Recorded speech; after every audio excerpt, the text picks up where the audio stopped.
الحمدللہ رب العالمین الصلاة والسلام علی اشرف الانبیاء والمرسلین وعلی آلہ وصحبہ ومن تبعہم بإحسان الی یوم الدین اما بعد اعوذ باللہ من الشیطان الرجیم بسم اللہ الرحمن الرحیم لقد کان لکم فی رسول اللہ اسوۃ حسنہ۔ محترم حضرات و خواتین، سورۃ الاحزاب کی آیت ہمارے ساتھ ہے جس میں اس بات کا ذکر ہے کہ اللہ کے نبی صلی اللہ علیہ وسلم ہم تمام کے لیے بہترین نمونہ ہے۔ کل کے درس میں ہم نے بہت ساری باتیں اللہ کے نبی صلی اللہ علیہ وسلم کے تعلق سے سنا کہ میرے نبی صلی اللہ علیہ وسلم اپنے بیٹیوں کے ساتھ، نواسوں کے ساتھ کیسا سلوک کرتے تھے۔ یہ ساری باتیں کل کے درس میں ہمارے ساتھ تھیں۔ ایک مرتبہ میں اس کا اعادہ کر دیتا ہوں، شاید آپ کے سب سے پہلی چیز جو کل کے درس میں ہمارے ساتھ تھی وہ یہ کہ اللہ کے نبی صلی اللہ علیہ وسلم اپنی اولاد کی ملاقات کے لیے جایا کرتے تھے، نواسوں سے ملنے جایا کرتے تھے۔ آدمی اس کے لیے ٹائم دے، اپنی اولاد سے محبت کا ثبوت دے، اور اللہ کے نبی صلی اللہ علیہ وسلم سے ملاقات کے لیے جب بیٹی گھر آتی تھی، اس نے استقبال بڑے اچھے انداز میں اپنی بیٹی کا استقبال کرتے تھے۔ اپنی جگہ سے اٹھ کر کھڑے ہو جاتے، فاطمہ رضی اللہ تعالی عنہا کا ہاتھ پکڑ کے لا کر اپنی جگہ بٹھاتے اور بڑی پیار و محبت سے بات کرتے۔ اور اللہ کے نبی صلی اللہ علیہ وسلم نے اپنی اولاد کے لیے دعائیں دیں۔ آپ اور ہم اللہ کے نبی صلی اللہ علیہ وسلم کے اسوے کو اپنائیں کہ اپنی اولاد کے لیے زبان سے کبھی بھی بد دعا کے لفظ نہ نکالیں۔ ہمیشہ اس بات کا خیال رکھیں کہ آپ کی زبان سے اپنی اولاد کے لیے صرف دعائیں ہی دعائیں نکلیں۔ آپ کی دعائیں ہیں جو اولاد کے لیے بہترین مستقبل کا سبب بنتی ہیں۔ اللہ تبارک و تعالیٰ آپ کی اولاد کے حق میں آپ کی دعاؤں کو قبول کرتے ہیں۔ اللہ کے نبی صلی اللہ علیہ وسلم نے اپنی اولاد کی تعلیم کا اہتمام کیا۔ فاطمہ رضی اللہ تعالی عنہا کو دعائیں سکھلائیں، اور حسن اور حسین رضی اللہ عنہما کے لیے دم کر کے رقیہ کیا۔ اعوذ بکلمات اللہ التامہ ومن کل عین شیطان وہامہ ومن کل عین لامہ، اس طرح کی دعائیں پڑھیں۔ تو یہ چیز مجھے اور آپ کو تعلیم دیتی ہے کہ اپنی اولاد کو دعائیں سکھلائیں، دعاؤں کی قدر و قیمت سمجھائیں۔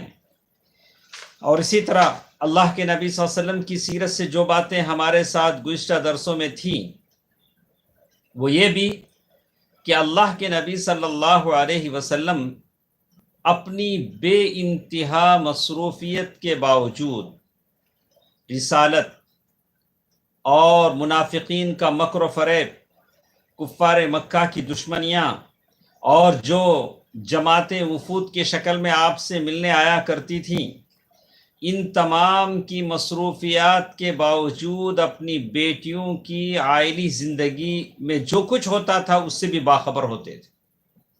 بیٹیوں کو جو تکلیف ہوتی ہے، بیٹیوں کو جو مشکلات پیش آتے ہیں، ان تمام چیزوں کا خیال رکھتے تھے۔ اسی طرح اللہ کے نبی صلی اللہ علیہ وسلم کی زندگی سے جو آخری بات کل کے درس میں ہم نے سنا، اللہ کے نبی صلی اللہ علیہ وسلم شادی کے بعد بھی اپنی بیٹی کو جگانے کے لیے ان کے گھر جاتے ہیں، تہجد کی نماز کے لیے جگاتے ہیں۔ اور ہم اپنی زندگیوں میں سمجھتے ہیں کہ بچوں کی شادی ہو جاتی ہے تو ہمارا فرض پورا ہو جاتا ہے، اب بچیوں کے تعلق سے ہماری کوئی ذمہ داری باقی نہیں رہتی۔ حالانکہ حقیقت ایسی نہیں۔ میرے نبی صلی اللہ علیہ وسلم کو دیکھیے، شادی کے بعد بھی بیٹی کے گھر جا رہے ہیں اور دروازے پر دستک دے رہے ہیں اور کہہ رہے ہیں الا قوما فصلیا، علی اور فاطمہ اٹھو نماز پڑھو۔ اور آخری بات محترم حضرات و خواتین، ہمارے ساتھ یہ تھی کہ ایک ہی رات میں دو مرتبہ بھی اللہ کے نبی صلی اللہ علیہ وسلم گئے ہیں اپنے لخت جگر کو جگانے کے لیے، حضرت علی رضی اللہ تعالی عنہ کو جگانے کے لیے۔ اللہ نے کہا لقد کان لکم فی رسول اللہ اسوۃ حسنہ، اللہ کے نبی صلی اللہ علیہ وسلم نمونہ ہیں تو زندگی کے ہر شعبے میں نمونہ ہیں، اور شب و روز کے جتنے اعمال اللہ کے نبی صلی اللہ علیہ وسلم نے کیے ہیں اور حکم دیا ہے کرنے کا، وہ تمام ہمارے لیے اسوہ ہے، مجھے اور آپ کو کرنا ہے، مگر ایک کہ بعض وہ اعمال جو اللہ کے نبی صلی اللہ علیہ وسلم کے لیے خاص ہو۔ تو یہ کچھ باتیں تھیں جو گزشتہ درسوں میں ہمارے ساتھ تھیں۔ اسی کے ساتھ ساتھ چلتے ہیں کچھ اور باتوں کی طرف۔ میرے نبی صلی اللہ علیہ وسلم نے اپنی بیٹی کو دنیا کی زیب و زینت سے بڑا دور رکھا۔ جیسے حدیثوں میں آتا ہے، اللہ کے نبی صلی اللہ علیہ وسلم ایک مرتبہ اپنی بیٹی کے گھر آئے، دیکھا کہ بیٹی کے گھر کے دروازے پر جو ایک نقش و نگار کا پردہ لٹکا ہوا ہے۔ اللہ کے نبی صلی اللہ علیہ وسلم واپس چلے گئے۔ حضرت علی رضی اللہ تعالیٰ عنہ آئے، اپنی بیوی فاطمۃ الزہرا کو دیکھا کہ بڑی متفکر ہیں، غمزدہ ہیں، پوچھا کہ کیا بات ہے؟ بولا کہ ابا جان آئے تھے لیکن واپس چلے گئے۔ اللہ کے نبی صلی اللہ علیہ وسلم گئے، حضرت علی رضی اللہ تعالیٰ عنہ گئے، جا کر اللہ کے نبی صلی اللہ علیہ وسلم سے پوچھا، اے اللہ کے نبی صلی اللہ علیہ وسلم، آپ ہمارے گھر تشریف لائے تھے لیکن واپس چلے گئے، گھر میں داخل ہوئے بغیر چلے گئے۔ تو اللہ کے نبی صلی اللہ علیہ وسلم نے کہا، انی رأیت علی بابها سطرا، میں نے فاطمہ کے گھر کے دروازے پر ایسا پردہ دیکھا جو بہت ہی خوبصورت نقش و نگار والا تھا۔ تو اس میں کوئی خراب بات نہیں ہے کہ عجیب بات نہیں ہے، لیکن اللہ کے نبی صلی اللہ علیہ وسلم یہ چاہتے تھے کہ بیٹی دنیا کی زیب و زینت سے دور رہے۔ تو حضرت علی رضی اللہ تعالیٰ عنہ نے کہا کہ کیا کیا جائے؟ کہا ترسلی بہ الی فلان اہل بیت فیہم حاجہ، ایسا کرو کہ اس پردے کو نکالو، فلاں گھر والوں کو بھیج دو، ان کی اس کی ضرورت ہے۔ اللہ کے نبی صلی اللہ علیہ وسلم کی خواہش تھی کہ بیٹی سیدھی سادی زندگی گزارے۔ یقیناً یہ چیز میرے لیے اور جتنے لوگ مجھے دیکھ رہے ہیں، سن رہے ہیں، سب کے لیے ایک نمونہ ہے، سبق ہے کہ ہم اپنی بچیوں کی آسائش کے لیے، آرام کرنے کے لیے، ان کی دنیا کی زندگی بنانے کے لیے زمین و آسمان کی قلابیں ملا دیتے ہیں، اور اپنی جمع پونجی کے علاوہ جگہ جگہ سے قرض لے کر ان کی زندگیوں میں آرام دینے کی کوشش کرتے ہیں۔ انہی تقوی کی دولت سے آراستہ کیجیے، انہی اللہ تبارک و تعالیٰ کا خوف ان کے دل میں پیدا کیجیے، وہی ان کے لیے سب سے بڑی دولت ہوگی۔ اللہ تعالیٰ مجھے اور آپ کو توفیق دے۔ اللہ تبارک و تعالیٰ نے پیارے نبی صلی اللہ علیہ وسلم سے کہا، وَأَنذِرْ عَشِيرَتَكَ الْأَقْرَبِينَ، اے اللہ کے نبی صلی اللہ علیہ وسلم، آپ اپنے قریبی رشتہ داروں کو اللہ سے ڈرائیے۔ اللہ کے نبی صلی اللہ علیہ وسلم نے سارے رشتہ داروں کو جمع کیا اور اپنی بیٹی کو جمع کیا اور کہا، یا فاطمہ بنت رسول اللہ سلینی بما شئت لا اغنی عنک من اللہ شیئا، اے فاطمہ اگر کچھ چیز مانگنا ہو تو مانگ لو، میں اللہ تبارک و تعالیٰ سے تمہیں کسی چیز سے بچا نہیں سکتا، میں وہاں کوئی کام نہیں آ سکتا۔ اللہ کے نبی صلی اللہ علیہ وسلم نے ایک تصور دیا کہ جہنم سے بچانے کے لیے اپنے آپ کو وہ کوشش کریں اور اس خیال میں نہ رہیں کہ میرا باپ نبی ہے۔ اللہ اکبر۔ ہمارا یہ عقیدہ صوفیوں کا عقیدہ نہیں ہے۔ صوفی جیسے بھی ہو، اس کی مرتے ہی اس کا بیٹا سجادہ نشین ہو جاتا ہے، صوفی ہو جاتا ہے، بھلے پڑھا ہوا ہو، نہ پڑھا ہوا ہو، ان پڑھ ہو، جاہل ہو، لیکن چونکہ باپ صوفی تھا اور بیٹا جانشینی میں صوفی ہو جاتا ہے۔ ایسی بات نہیں۔ اللہ کے نبی صاحب کہا کہ نہیں، یہاں ہر شخص اللہ تعالیٰ کے پاس تنہا تنہا جائے گا، ہر شخص کا اپنا نام اعمال ہوگا، وہاں کوئی کسی کا کام نہیں آئے گا۔ وَلَا تَزِرُ وَازِرَةٌ وِزْرَ أُخْرَىٰ۔ آپ کسی بڑے علامہ کی بیٹی ہوں یا بڑے شیخ کی بیوی ہوں، اللہ کے پاس آپ کا حساب ہے، آپ کا حشر ہے، آپ کا میزان ہے، آپ کا پلسرات ہے۔ ساری چیزیں الگ الگ ہیں، ساروں کو اپنا حساب الگ الگ دینا ہے۔ اللہ تعالیٰ مجھے اور آپ کو آخرت کی تیاری کرنے کی توفیق دے۔ اسی طرح اولاد کا احتساب بہت ضروری چیز ہے۔ احتساب کا معنی کیا ہے؟ اس میں کچھ غلط فہمیاں ہو جاتی ہیں بچوں اور ماں باپ کے بیچ۔ اللہ کے نبی صلی اللہ علیہ وسلم اپنی اس مصروفیت کے باوجود اپنی بچی فاطمہ کا احتساب کیا۔ احتساب کے معنی ہیں کوئی غلط چیز نہ ہو جائے، اس کا ماں باپ کو ہمیشہ الرٹ ہونا چاہیے کہ کہیں بچے اور بچیاں غلط راہ پر تو نہیں جا رہے ہیں۔ اس میں کوئی عیب نہیں۔ بچے کہتے ہیں ارے آپ خواہ ہم پر ڈاؤٹ کرتے ہیں، یہ ڈاؤٹ والی بات نہیں، اس میں کسی کو خفا ہونے کی ضرورت نہیں۔ شیطان اس کی چالیں عجیب ہیں، وہ کبھی بھی کسی کو پھنسا سکتا ہے۔ ماں باپ کا فرض بنتا ہے کہ وہ اپنے بچوں کی خبر گیری کرتے رہیں۔ بچے کیا دیکھ رہے ہیں، بچے کیا سن رہے ہیں، بچے کس سے کیا سیکھ رہے ہیں، ان تمام پر ماں باپ کی نظر ہونی چاہیے۔ یہ بچے ہیں، بچے ویسے نہیں جیسے ہم بازاروں میں بیل دیکھتے ہیں، دن بھر گھومتے ہیں اور رات میں شام میں وہ بیلوں کا کھڑا ہوتا ہے جہاں وہ چلے جاتے ہیں۔ یہ ہماری اولاد ہے، کہیں وہ عقیدتاً مرتد نہ ہو جائے، کہیں وہ بدخلقی کا شکار نہ ہو جائے، کہیں وہ کفر کے دہانوں پر نہ پہنچ جائے۔ میرا آپ کا فرض بنتا ہے کہ میں ان کی خبر گیری کروں، ان کو دیکھوں کہ وہ کس سے کیا سیکھ رہی ہے، کیا دیکھ رہی ہے، کیا سن رہی ہے۔ یہ میری اولاد ہے، بحیثیت باپ میرا فرض بنتا ہے کہ میں اسے کنٹرول کروں۔ اللہ کے نبی صلی اللہ علیہ وسلم سے ہی چیز ثابت ہے۔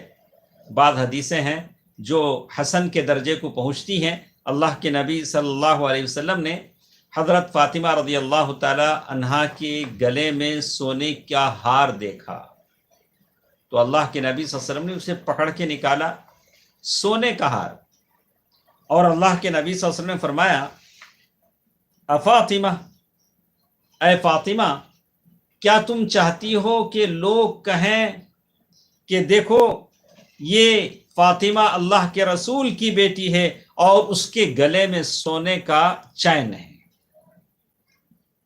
یہاں کچھ سوالات ہیں جس کی صفائی مجھے آپ کے سامنے دے دینا ضروری ہے۔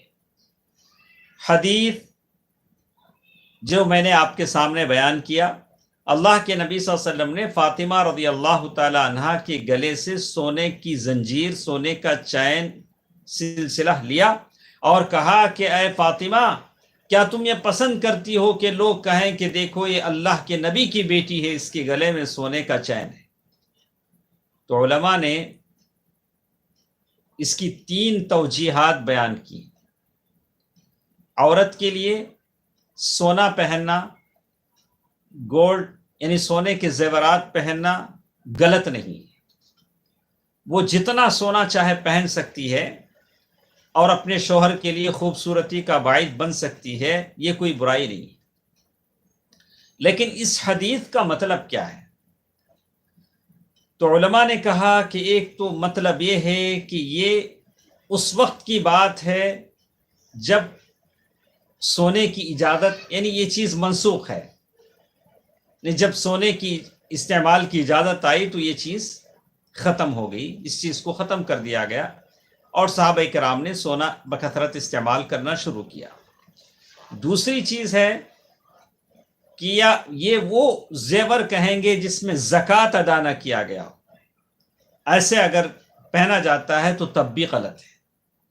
تیسری چیز وہ کہیں گے کہ اگر کوئی زیور فخر کے لیے اور بالکل تکبر کے لیے اگر پہنتے ہیں تو تب غلط ہے، لیکن عام استعمال میں اگر کوئی شوہر کے لیے خوبصورت بننا چاہے تو ہم اسے کہیں گے کہ وہ سونا پہن سکتی ہیں، اور سونا پہننا عورت کے لیے جائز ہے، مرد کے لیے حرام ہے۔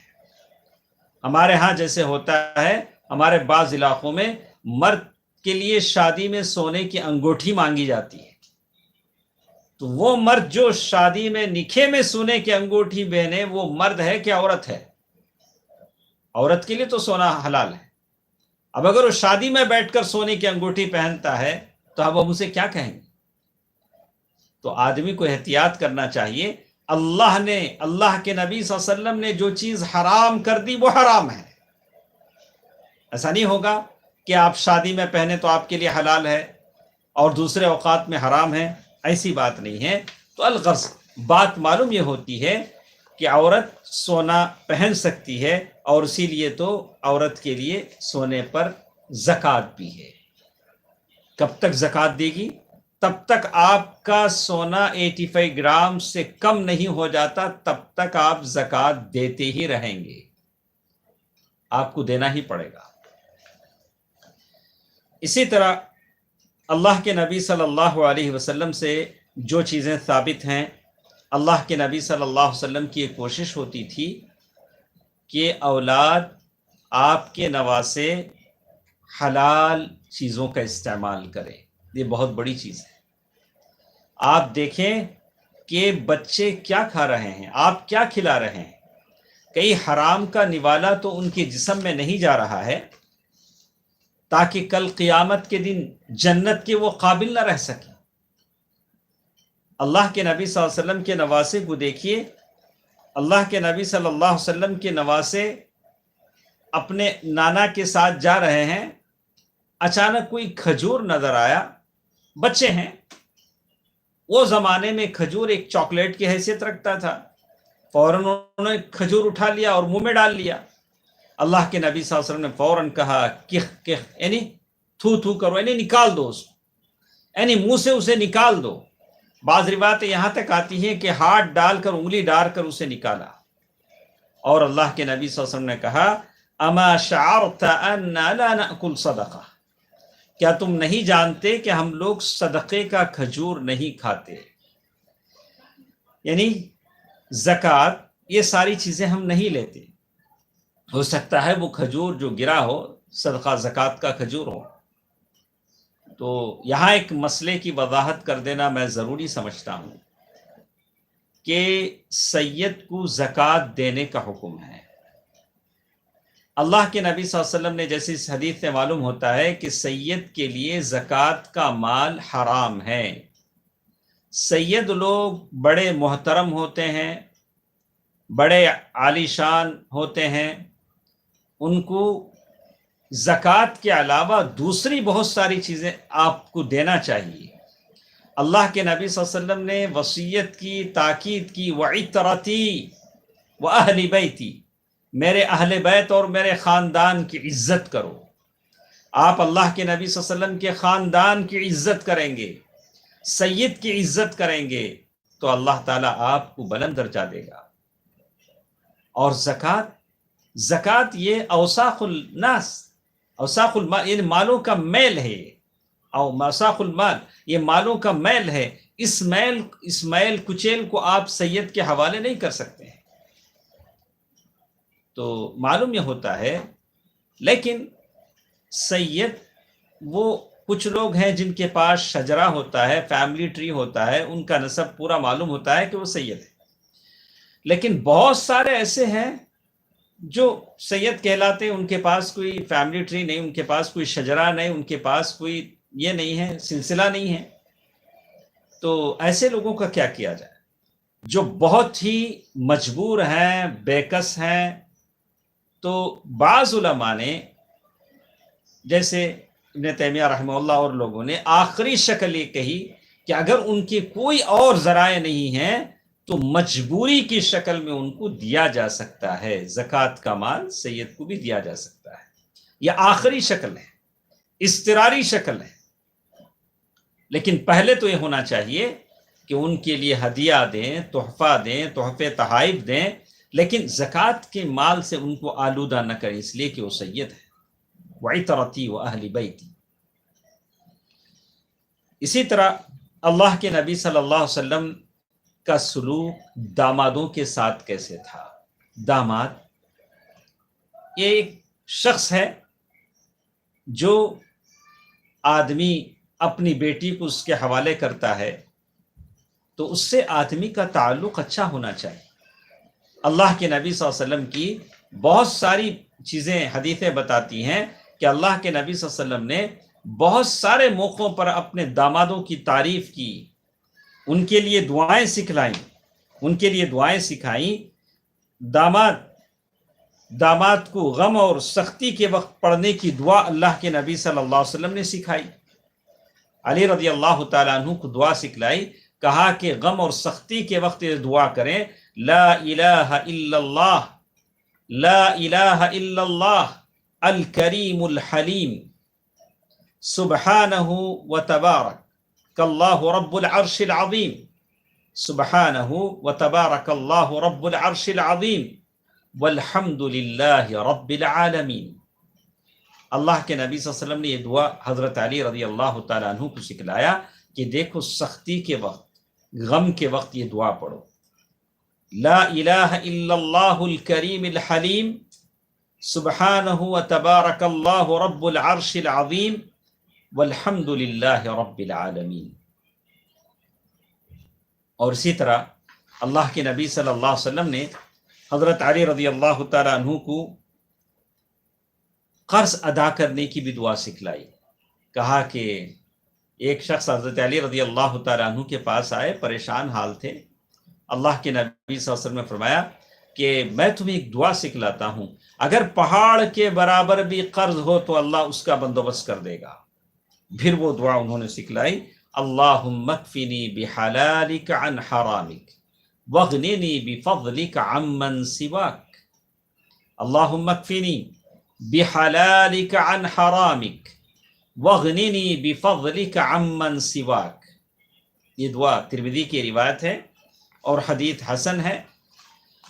اللہ کے نبی صلی اللہ علیہ وسلم نے ظاہر ہے یہ دعائیں اپنے داماد کو سکھلائی تھی۔ ہم میں سے مسلمانوں میں بہت کم سسر ایسے ہوتے ہیں جن کا تعلق اپنے داماد سے اچھا ہوتا ہے، ورنہ اکثر و بیشتر ایسے ہوتے ہیں جن کے بیچ دشمنیاں ہوتی تو اسی لیے کہتے ہیں کہ اللہ کے نبی صلی اللہ علیہ وسلم کی اسوے کو اپنائیں۔ اللہ کے نبی صلی اللہ علیہ وسلم کیسی کیسی دعائیں سکھا رہے ہیں۔ حضرت علی رضی اللہ تعالیٰ عنہ کو شفا کی دعا بھی سکھلائی، کہا اللہم عافہ واشفہ، شفا کی دعا اپنے داماد کے لیے فرمائی۔ اللہ داماد ہے، تمہاری بیٹی کا شوہر ہے، اس کے لیے دعائیں دیں، اس سے تعلق اچھا رکھیں، اس سے کچھ لغزش ہو جاتی ہے تو اسے سنبھالنے کی کوشش کریں۔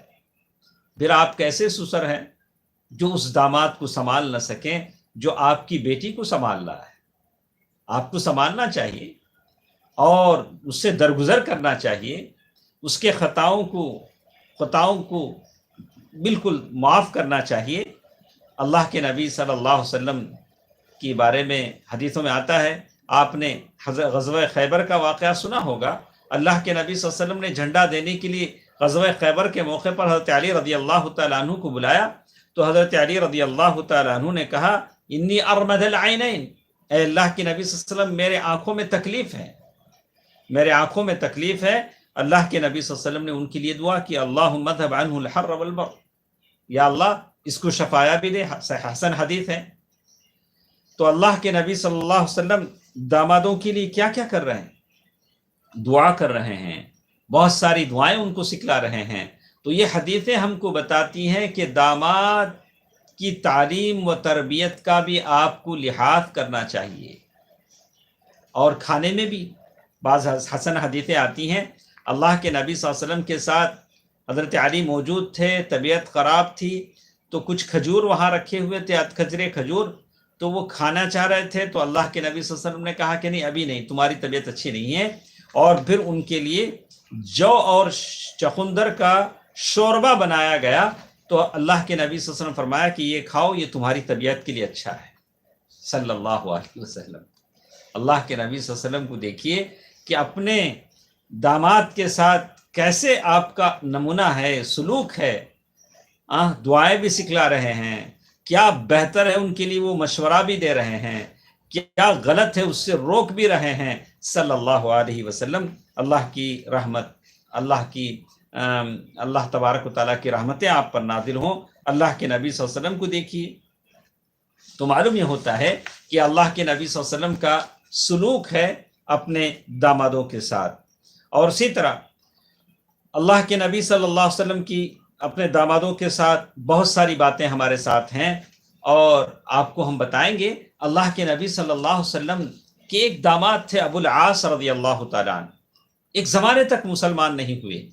ابو العاص کی بیوی زینب رضی اللہ تعالیٰ عنہ، جو اللہ کے نبی صلی اللہ علیہ وسلم کی بیٹی تھی، وہ مدینہ آ گئیں، اور اس درمیان میں ایسا ہوا کہ وہ کسی تجارتی قافلے کے لیے نکلے، صحابہ کرام نے ان کے قافلے کا پیچھا کیا، اور وہ ابو العاص جو اللہ کے رسول صلی اللہ علیہ وسلم کے داماد ہیں، جان بچاتے ہوئے مدینہ آ گئے، اور مدینہ آئے تو سیدھے اپنی بیٹی پوچھتے پوچھتے اپنی بیوی زینب کے گھر میں آ گئے، اور زینب مسلمان ہیں اور وہ کافر ہیں، اور زینب رضی اللہ تعالی عنہ مسجد میں گئی، سارے لوگ نماز پڑھ رہے ہیں، اور جا کر کہا، ایک کنارے کھڑی ہوئی، نماز ختم ہوئی تو کہا، میں اللہ کے رسول کی بیٹی زینب ہوں، میں نے ابو العاص کو امان دیا ہے۔ یہ آواز ایک کونے سے آنے لگی تو صحابہ بڑے متعجب ہوئے۔ اللہ کے نبی صلی اللہ علیہ وسلم نے کہا کہ میں بھی ابھی اس بات سے واقف ہوا ہوں کہ زینب نے ابو العاص کو امان دی ہے، تو اس سے یہ معلوم ہوا کہ ابو العاص آ کر زینب کے گھر میں چھپ گئے ہیں، چھپے ہوئے ہیں۔ لیکن اللہ کے نبی صلی اللہ علیہ وسلم نے دیکھی، رشتہ داری ہے، لیکن اللہ کی حدود کی پاسداری بھی ہے۔ اللہ کے نبی صلی اللہ علیہ وسلم نے کہا، اے بنیہ اکرمی مثواہ، بیٹی زینب خیال رکھنا، ابو العاص کا خیال رکھنا، لیکن اس کے قریب نہ جانا، اس لیے کہ تو اس کے لیے حلال نہیں، اس لیے کہ وہ کافر ہے، مشرک ہے، تو مسلمان ہے۔ بعد میں وہ مسلمان، صلی اللہ علیہ وسلم۔ اللہ کے نبی صلی اللہ علیہ وسلم شریعت کی حدود کا کتنا لحاظ کرتے تھے۔ ہم کیسے ہیں؟ اپنے بچوں کی محبت میں چلتے زمانے کے ساتھ، چلو ادھر کی ہوا ہو جدھر کی، جدھر جدھر لوگ لے جاتے ہیں، زمانہ لے جاتا ہے، تہذیب لے جاتے ہیں، چلے جاتے ہیں۔ اللہ کے نبی صلی اللہ علیہ وسلم کا اسوہ دیکھیے، اللہ کے نبی صلی اللہ علیہ وسلم کیسے ہیں؟ اللہ کے نبی صلی اللہ علیہ وسلم عثمان رضی اللہ تعالیٰ عنہ کو اپنی بیٹی دیتے ہیں،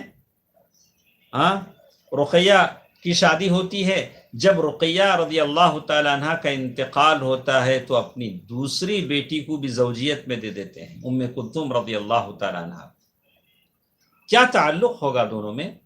یعنی کتنا اچھا تعلق ہوگا کہ داماد کی زوجیت میں ایک بیٹی کا انتقال ہوتا ہے تو دوسری بیٹی کو اس داماد کے حوالے کرتے ہیں۔ بعض روایتوں میں جیسے آتا ہے، ما زوجت عثمان ام کلثوم الا وحی من السماء، میں نے عثمان کے ساتھ ام کلثوم کی جو میں نے شادی کی، یہ اللہ کے حکم سے، صلی اللہ علیہ وسلم۔ تو معلوم یہ ہوتا ہے کہ اللہ کے نبی صلی اللہ علیہ وسلم کا اپنے دامادوں کے ساتھ بہت ہی گہرا تعلق تھا۔ میں میری آواز سننے والے اور مجھے دیکھنے والوں سے کہوں گا، کوشش کیجیے اپنے تعلقات کو اچھا بنائیے، تعلقات کو اچھا بنائیے تاکہ اللہ کی رحمتیں اور برکتیں نازل ہوں۔ اور میں اپنے اس ناقص تجربے کی بنیاد پر کہتا ہوں کہ رشتے جو بگڑتے ہیں لڑکی کے ماں باپ کی غلط محبت کی وجہ سے بھی بگڑتے ہیں۔ لڑکی کسی ضرورت سے ماں باپ کے پاس آتی ہے، مختصر 1 دن 2 دن، فوراً اسے واپس بھیج دیجیے۔ آپ کی بیٹی اس کے شوہر کے ساتھ ہی اچھی لگے گی، اسے مہینوں آپ گھر میں بٹھا لیں معمولی معمولی بہانوں سے، اور سمجھیں کہ بیٹی کا رشتہ اچھا رہے، بیٹی کی زندگی خوشگوار رہے، کیسے ممکن ہے؟ یہ تو ممکن نہیں کہ بیٹی آپ کے گھر میں بیٹھے رہے اور داماد ادھر ہو اور تعلق اچھا بنا رہے، خوشگوار رہے، ایسا نہیں ہوگا۔ بیٹی اپنے شوہر کے ساتھ اچھی لگتی ہے، آدمی کو اس کا خیال رکھنا چاہیے۔ بھلے آپ کے گھر میں آسائشیں ہوں، آرام ہوں، آپ کے گھر میں بہت ساری چیزیں ہوں، داماد کے گھر میں نہ ہوں، لیکن داماد ہی اس کے لیے سب کچھ ہوتا ہے اگر سمجھ سکے۔ اسی طرح کچھ باتیں ہمارے ساتھ ہیں۔ اللہ کے نبی صلی اللہ علیہ وسلم نے اولاد کی بیماری اور وفات پر بھی صبر کیا۔ ایسا بھی اللہ کے نبی صلی اللہ علیہ وسلم کی زندگی میں ہوا کہ ابراہیم آپ کے بیٹے تھے جو ابو سیف لوہار کے ہاں پلتے تھے۔ وہ زمانے کے حساب سے بچے کسی اور گھر میں دودھ پیتے تھے۔ ابو سیف ایک آدمی تھے جو لوہار تھے، ان کے گھر میں ابراہیم چھوٹے بچہ وہاں پلتے تھے۔ جب ان کا آخری وقت آیا، اللہ کے نبی صلی اللہ علیہ وسلم کو بلایا گیا، اللہ کے نبی صلی اللہ علیہ وسلم نے ان کو گود میں لیا، پیار کیا، ان کی خوشبو سونگھی اور آنکھوں سے زار و قطار رونے لگے، آنسو بہنے لگے۔ تو عبد الرحمن ابن عوف نے کہا، اللہ کے رسول آپ کی آنکھوں سے بھی آنسو آتے ہیں۔ اللہ کے نبی صلی اللہ علیہ وسلم فرمایا، ان العین تدمع والقلب یحزن، آنکھوں سے آنسو آتے ہیں، دل غمگین ہوتا ہے۔ ولا نقول الا ما يرضى ربنا، لیکن ہم بات وہی کہتے ہیں جس سے ہمارا رب راضی ہوتا ہے۔ ہماری زبان سے غلط بات تو نہیں نکلے گی۔ دیکھیے، آپ تصور کر سکتے ہیں 4 بیٹیاں ہیں، ایک ہی بیٹا ہے جو رہ گیا تھا، اب وہ بھی اس کے جانے کا وقت ہے۔ اللہ کے نبی صلی اللہ علیہ وسلم کی دل کی کیا حالت ہوگی؟ کتنا صبر میرے نبی نے کیا ہوگا؟ اس صبر کو اپنے اندر پیدا کریں۔ یہ تو تھی بیٹے کی بات۔ اللہ کے نبی صلی اللہ علیہ وسلم کی نواسے کی وفات پر بھی اللہ کے نبی صلی اللہ علیہ وسلم نے صبر کیا، اور اللہ کے نبی صلی اللہ علیہ وسلم نے بسا اوقات تسلی بھی دی اور صبر بھی کیا۔ جیسے اللہ کے نبی صلی اللہ علیہ وسلم کی بہت ساری حدیثیں آتی ہیں، اللہ کے نبی صلی اللہ علیہ وسلم اپنی مصروفیات کے باوجود جب بیٹیوں کا انتقال ہوتا تھا تو خود کھڑے ہو کر سارے انتظامات کرتے تھے۔ حضرت زینب رضی اللہ تعالی عنہ کا انتقال ہوا تو اللہ کے نبی صلی اللہ علیہ وسلم نے اپنی چادر دی کہ اس میں لپیٹو، اور کہا غسل دینے کی بات آئی تو کہا کہ وضو کے مقامات سے شروع کرو، 3 مرتبہ 4 مرتبہ پانی بہاؤ، یا ہو سکے تو اس سے زیادہ اس پر پانی بہاؤ۔ ام عطیہ انصاری رضی اللہ تعالیٰ عنہ جیسے کہتی، اللہ کے نبی صلی اللہ علیہ وسلم خود کھڑے ہیں، اپنی بیٹیوں کی تجہیز و تکفین کی تیاریاں کر رہے ہیں۔ اللہ اللہ، یہ باپ ہے، باپ صلی اللہ علیہ وسلم۔ غم اپنی جگہ، رسالت کی ذمہ داری اپنی جگہ، سارے فکر، سارے تشویش ناک لمحات، ساری چیزیں اپنی جگہ، لیکن یہ بھی تڑپ ہے کہ بیٹی کی آخری رسوم بالکل صحیح انداز سے ہوں، صلی اللہ علیہ وسلم۔ اللہ کے نبی صلی اللہ علیہ وسلم رقیہ رضی اللہ تعالی عنہ کے انتقال پر بھی غمگین ہوتے ہیں۔ بعض اوقات ایسا ہوا کہ ایک بیٹی کا انتقال ہوا، دوسری بیٹی رو رہی ہے تو اس بیٹی کی آنکھوں سے آنسو پوچھ رہے ہیں، صلی اللہ علیہ وسلم۔ ایسا بھی ہوا۔ ایک مسئلہ مجھے آپ کو یہاں بتانا تھا کہ اللہ کے نبی صلی اللہ علیہ وسلم کی ایک بیٹی کا انتقال ہوا اور بیٹی قبر میں اتاری جا رہی تھی، تو اللہ کے نبی صلی اللہ علیہ وسلم نے ایک لفظ کہا، هل منکم رجل لم یقارف اللیلہ، تم میں سے کوئی ایسا آدمی ہے جس نے رات اپنی بیوی سے مباشرت نہ کی ہو؟ تو اللہ کے نبی صلی اللہ علیہ وسلم کا یہ سوال تھا۔ تو ابو طلحہ رضی اللہ تعالیٰ عنہ نے کہا کہ انا یا رسول اللہ، اے اللہ کے رسول میں ہوں۔ تو اللہ کے نبی صلی اللہ علیہ وسلم نے فرمایا کہ تم قبر میں اترو، میری بیٹی کو قبر میں اتارو۔ شیخ ابن عثیمین رحمہ اللہ نے اس سے استدلال کے طور پر یہ بات کہی کہ کسی عورت کا انتقال ہو جاتا ہے تو یہ ضروری نہیں ہے کہ اس کا کوئی اپنا شوہر، بھائی، باپ ہی اتر کر اسے قبر میں اتارے۔ وہ شخص اتر سکتا ہے جو بہتر تجربے والا ہو، اگر صالح اور نیک۔ ہم دیکھتے ہیں کہ اس حدیث میں اللہ کے نبی صلی اللہ علیہ وسلم خود موجود تھے، حضرت عثمان رضی اللہ تعالیٰ عنہ ان کے شوہر خود موجود تھے، لیکن اللہ کے نبی صلی اللہ علیہ وسلم نے جب ابو طلحہ رضی اللہ تعالیٰ عنہ نے کہا تو ان کو قبر میں اتروایا۔ تو اگر خود ان کے رشتہ دار، ان کو تجربہ زیادہ ہے قبر میں اتارنے کا، قبر میں کیسے نعش رکھی جاتی ہے، تو بہتر ہے۔